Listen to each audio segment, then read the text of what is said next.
Olá, que Deus abençoe você. Nós estamos meditando, e vamos dar continuidade hoje ao 1 Coríntios, capítulo 15, a partir do versículo 33. Uma vez que nós estamos lendo as cartas do apóstolo Paulo e lendo a Bíblia em ordem cronológica.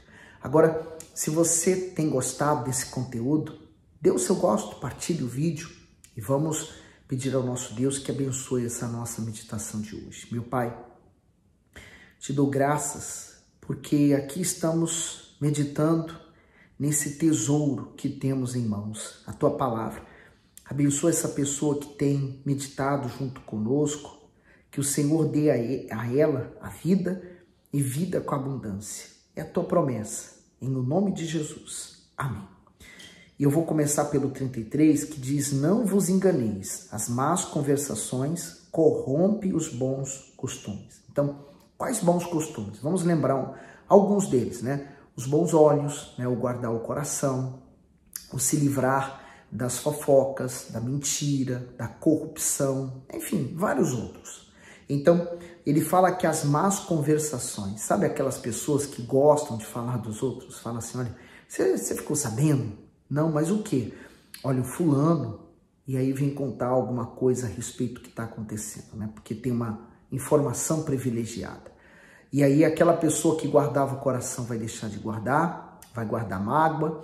Aquela pessoa que guardava os olhos, os bons olhos para com a obra de Deus, para com um servo de Deus ou para com alguém, vai começar a ter maus olhos. Quer dizer, por isso que as más conversações corrompem os bons costumes. Esse é o cuidado que nós temos que ter. Se afaste de quem faz fofoca, de quem quer ou tem muitas informações. Tem horas, tem momentos que é melhor a gente não saber de nada. Se você não sabe de nada, você guarda seu coração.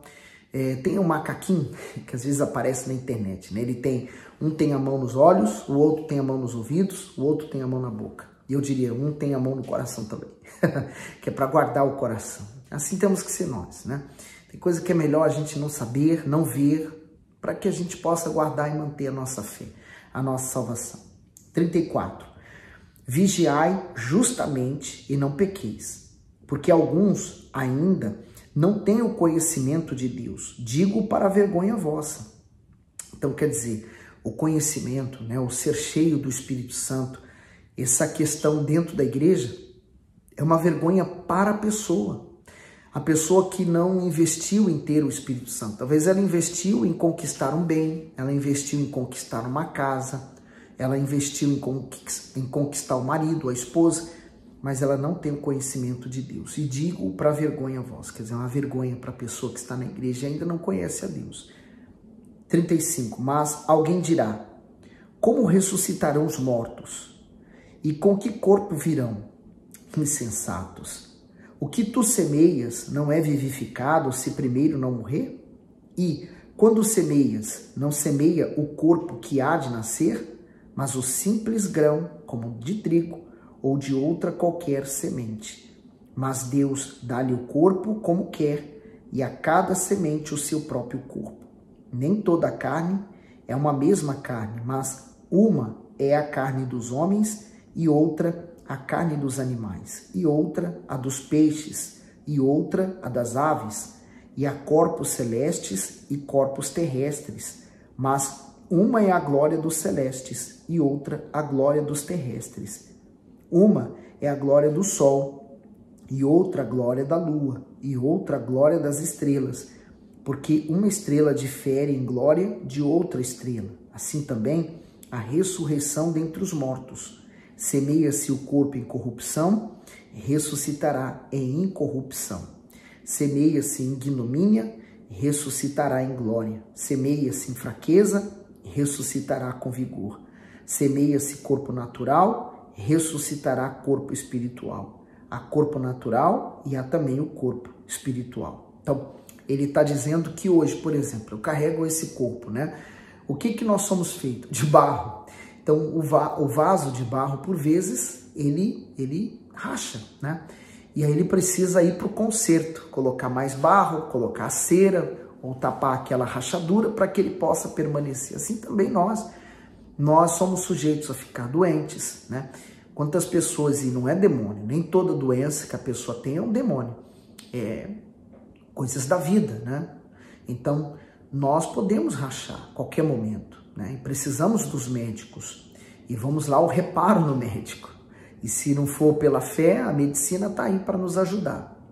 Mas ele está falando que esse é o corpo natural, né? Se eu morrer hoje, por exemplo, minha alma sai do corpo, esse corpo vai se deteriorar, acabou. Mas a alma, né? Essa alma vai precisar de um outro corpo. Então, se eu morri salvo, eu morri em Jesus, né? Eu priorizei a Deus na terra. Quando eu chegar do outro lado, Deus vai me dar um novo corpo. Esse corpo é glorificado. Como ele é? Vai ser homem? Vai ser mulher? Nos céus não existe diferenciação entre um e outro. Todos são um só corpo e um só coração, para servir a Deus. E aí no 45 diz: assim está também escrito, o primeiro homem, Adão, foi feito em alma vivente, o último Adão em espírito vivificante. Então, o primeiro Adão, ele foi criado como nós, do barro, né? Deus o formou, com suas próprias mãos criou o homem. Mas Adão era para viver eternamente. Ele não teve infância, ele já foi criado adulto. Mas a intenção de Deus era que o ser humano vivesse eternamente, aqui no paraíso, e pudesse desfrutar da presença de Deus. Porém, com o pecado, ele trouxe a morte. O pecado trouxe como consequência as doenças, os problemas que nós sofremos, né? O envelhecimento e a morte. Mas com Deus, que é o último Adão, através de Jesus, representa esse último Adão, espírito vivificante. Quer dizer, no espírito, dentro de nós, a nossa alma pode então receber essa injeção de ânimo, de vida que vem de Deus. Então, aqueles que morrem no primeiro Adão, sem conhecer o segundo, que é Jesus, eles morrem sem a salvação. Aí eu lembro daquela passagem que Jesus falou do rico e Lázaro. O rico foi para o inferno em tormentos e sentiu sede, quer dizer, ele tinha língua, ele tinha boca. Quer dizer, ele recebeu um novo corpo, porém agora um corpo não glorificado, porque não foi salvo, mas um corpo que ele recebeu agora para o inferno. E no inferno esse corpo, ele está em tormentos. No 46, mas não é primeiro o espiritual, senão o natural, depois o espiritual. O primeiro homem da terra é terreno, o segundo homem, o Senhor, é do céu. Qual terreno? Tais são também os terrestres, e qual celestial? Tais também os celestiais. Comentário: Adão carnal e Adão espiritual. Todo ser humano nasce com a natureza do primeiro Adão. Por ser alma vivente e possuir a natureza adâmica, o homem é influenciado por seus desejos. Ou seja, ele é inclinado às corrupções da sua carne, por isso fracassa, como o primeiro homem fracassou quando cedeu ao pecado. Mas o último Adão, o Senhor Jesus, é espírito vivificante, isto é, sua natureza é espiritual. Por isso, venceu o pecado e a morte. Isso significa que, se desejamos a salvação, precisamos ter a mesma natureza que ele tem. Portanto, a natureza carnal não é inclinada, que é inclinada ao pecado, precisa ser transformada em celestial. Mas essa obra só é realizada pelo Espírito Santo por meio do novo nascimento. Quando isso acontece na vida de uma pessoa, embora o seu exterior seja o mesmo, o seu interior é completamente regenerado. Assim, aquela pessoa antes emotiva, fraca, vazia, abatida, se torna espiritualmente forte, equilibrada, firme e determinada. Assim temos que ser nós, né? A velha criatura, o velho homem, o velho eu, nascido apenas para se corromper e se afastar de Deus. Mas o mais importante é nascer de novo. Esse novo nascimento acontece quando nós ouvimos a palavra de Deus, então ela entra com o poder de Deus e regenera. Deus nos dá um novo espírito e um novo coração. Ele não daria um novo coração com o velho espírito, né? É dor de cabeça. Ou daria novo coração com o velho espírito. Também não dá. Então, ele transforma o nosso ser, né? Quando falamos de espírito, falamos da mente. Então, ele dá uma nova mente, um novo coração, transformado, voltado para as coisas de Deus. No 49.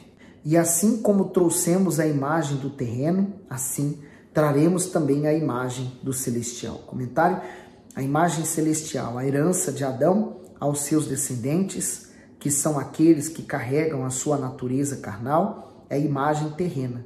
Já a herança dos que se unem ao Senhor Jesus, mediante o novo nascimento, é a imagem celestial. Portanto, cada pessoa mostrará em sua vida a imagem daquele que o gerou. Isto é, se Adão reflete uma vida de pecado, se o Salvador manifesta uma vida regenerada e justificada pelo seu sangue. Assim eu quero viver, né? Manifestando a natureza de Deus neste mundo. E aí somos diferentes, é claro. Por exemplo, uma pessoa que tem luz, ela vai incomodar quem está nas trevas, com certeza. 50.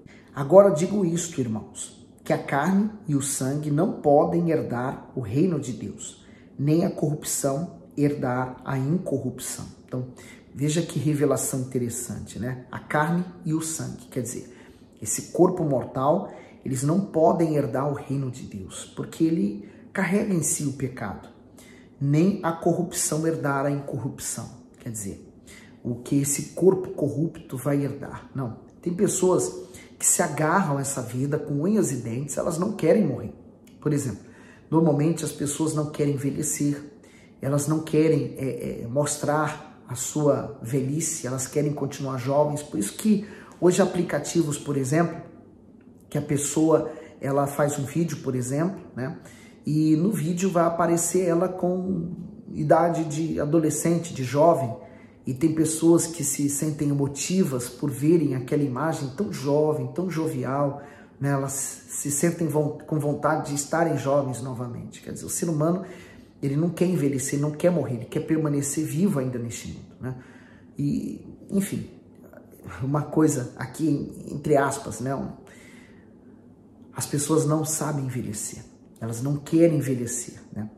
Felizmente é isso. 51. Eis aqui vos digo um mistério. Na verdade, nem todos dormiremos, mas todos seremos transformados. No momento, no abrir e fechar de olhos, ante a última trombeta. Porque a trombeta soará e os mortos ressuscitarão incorruptíveis, e nós seremos transformados. Porque convém que isso que é corruptível se revista da incorruptibilidade, e que isto que é mortal se revista da imortalidade. Comentário: seremos transformados, corpo e alma viverão no reino de Deus. Não este corpo de carne e osso limitado, sujeito à fragilidade e à deteriorização com o decorrer dos anos, e sim um corpo transformado. Todos os que morreram salvos passarão pela ressurreição ao soar das trombetas e receberão um corpo incorruptível e revestido de glória. Portanto, servir ao Senhor Jesus com fidelidade em nosso corpo corruptível até o fim assegurará o galardão de um corpo novo, perfeito e imortal, livre das doenças, livre da dor, livre do sofrimento, livre de todo o inferno deste mundo. Maravilha, né? 54. E quando isso que é corruptível se revestir da incorruptibilidade, e isto que é mortal se revestir da imortalidade, então cumprir-se-á a palavra que está escrita: tragada foi a morte na vitória. Comentário: tragada foi a morte tem tragado homens em todas as gerações de forma avassaladora. Ninguém é poupado de seu aguilhão. Somente o Salvador foi capaz de vencer o império da morte, abolir o seu poder e remover do ser humano o medo que ele sente dela. Ao ressuscitar, o Senhor Jesus triunfou eternamente sobre o pecado, o inferno e a morte. Todos os estragos que esses poderes causam foram vencidos com o seu sacrifício na cruz. Você vê que o ser humano, ele tem um medo da morte muito grande, né? Ele nem quer, não gosta de falar desse assunto. Mas a morte é uma coisa certa na vida de qualquer pessoa, seja desde um bebezinho que acabou de nascer até o mais velho de todos os homens, né? A morte é a coisa mais segura que nós temos. Não sabemos quando, nem o momento. Mas, como ele diz, né? Tragada foi a morte na vitória, a vitória de Jesus na cruz. Jesus foi o primeiro a ressuscitar dentre os mortos. Por isso que, quando nós entregamos nossa vida a Jesus, nós recebemos o Espírito que vivifica, né? O Espírito Santo que nos dá essa garantia de que ressuscitaremos como Jesus. Então, a pessoa que não tem o Espírito Santo, ela morre infelizmente sem a salvação da alma dela. Ela morre perdida. Então, ela vai direto para o inferno. Ela não priorizou a Deus, é como o rico, né? Ele tinha tantas coisas para fazer, não deu tempo de priorizar Deus na terra. Agora, quando morre, vai para o inferno, diferente de Lázaro. Não significa dizer, e às vezes a pessoa pensa assim, né? Que todo pobre vai para o céu e todo rico vai para o inferno. Não, o problema do rico é que ele confiou nas riquezas. E o pobre, ele fez de tudo para continuar confiando em Deus, mesmo diante daquela situação que ele enfrentou de mendigo, como Lázaro. Mas ele falou que a morte foi tragada na vitória. Então, aqueles que morrem estão salvos, né? Eles morrem, são ressuscitados. Por isso que não há medo, né, da morte. Se você me perguntar se eu tenho medo da morte, não tenho. Eu quero estar preparado todos os dias, isso sim. Esse é o meu receio. Eu estive salvo ontem, estou salvo hoje. Eu não sou salvo, eu estou salvo. Quer dizer, eu preciso me manter salvo. Eu preciso estar salvo a cada instante, para quando eu morrer, nesse instante, eu possa ressuscitar. Então, nós temos que estar bem todos os dias, todos os momentos, a toda hora, para quando Jesus voltar, não ser pego de surpresa. E aí, a morte é vencida, porque eu passo apenas pela morte do corpo, não a segunda morte, que é a morte da alma. 55. Onde está, ó morte, o teu aguilhão? Onde está, ó inferno, a tua vitória? Ora, o aguilhão da morte é o pecado, e a força do pecado é a lei. O comentário, o aguilhão da morte é o pecado, isto é, a morte entrou no mundo com força destruidora por causa do pecado. Por isso, o homem, ao ser tentado a pecar, deve lembrar que por trás dessa aparente e sedutora satisfação se encontra um ferrão que leva à morte espiritual. Portanto, somente aquele que se aliar ao Senhor Jesus não será definitivamente vencido pela morte e pela condenação eterna. Afinal, ele foi o único que venceu a morte e resistiu ao pecado. Eu acho esses versículos tão magníficos, né? Porque olha a pergunta, morte, cadê teu aguilhão, né? Inferno, cadê tua vitória? Então, eu não vou dar o gosto de vitória ao inferno. Ele não vai receber minha vida. E aí no 57, mas graças a Deus que nos dá a vitória por nosso Senhor Jesus Cristo. Portanto, meus amados irmãos, sede firmes e constantes, sempre abundantes na obra do Senhor, sabendo que o vosso trabalho não é vão no Senhor. O comentário final, firmes, constantes e abundantes.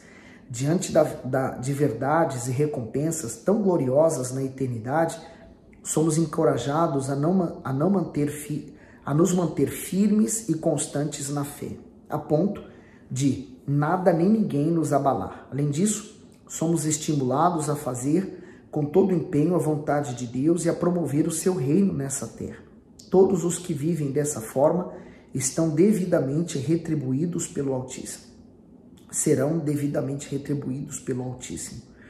Não existe alegria maior que saber que Ele não esquecerá da nossa fidelidade, da nossa devoção e do nosso amor para com o seu nome e para com o seu povo.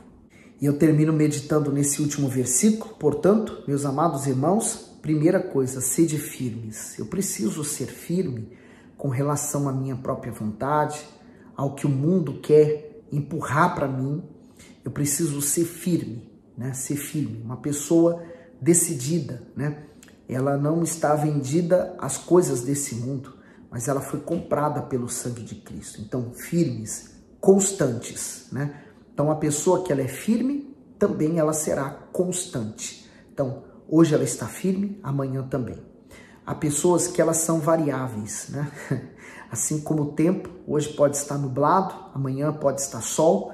Assim também a pessoa, hoje ela está de bom humor, ela tá bem, ela tá contente, ela fala, no outro dia ela tá de mau humor, então ali a fé dela já tá em baixa, ela já não sabe, ela já não tem certeza, ela tá cheia de dúvida. Não, isso não é fé, isso não é vida com Deus. Então a pessoa que tá bem, ela conheceu a Deus, ela se entregou a Deus, então ela é firme e ela é constante, né? O que ela é hoje, ela será amanhã, ela será depois, enfrentando lutas, estando num bom momento, qualquer momento que seja. Sempre abundantes na obra do Senhor. Ser abundante é você ser generoso, suas ofertas. Ele está falando sobre isso, abundantes. Seja abundante, não retenha, não fique preso a coisas materiais. Seja entregue, seja intrépido. E ele fala, sabendo que o vosso trabalho não é vão no Senhor. Tudo que eu faço não será vão. É como esse trabalho. Muitas pessoas não acreditam nele, né? Esse trabalho que eu estou fazendo de gravar a Bíblia em ordem cronológica e me dá muito trabalho gravar, parar para gravar, depois editar, mas eu faço isso com carinho. Para quem? Para o meu Senhor Jesus. É para Ele. Quem vai assistir, quem não vai assistir, olha, pouco me importa. Eu sei que esse conteúdo está aqui e eu sei que ele de alguma forma vai ajudar alguma pessoa, em algum lugar na parte desse mundo. E se você for essa pessoa, eu fico feliz, porque o Espírito Santo é quem está fazendo a obra. Por isso não me agradeça, não agradeça a mim. Eu não quero elogios, não quero agradecimento. Você deve agradecer aquele que te chamou, aquele que fez você encontrar esse vídeo, ou um amigo seu que partilhou esse vídeo. Agradeça a ele. Então a nossa obra, tudo que fazemos, suas ofertas, a devolução dos seus dízimos, o seu trabalho de evangelização, a sua saída às ruas, nada disso será em vão. Deus vai recompensar. Vem dele. Não espere dos homens, tá bom? Que Deus continue abençoando e iluminando você.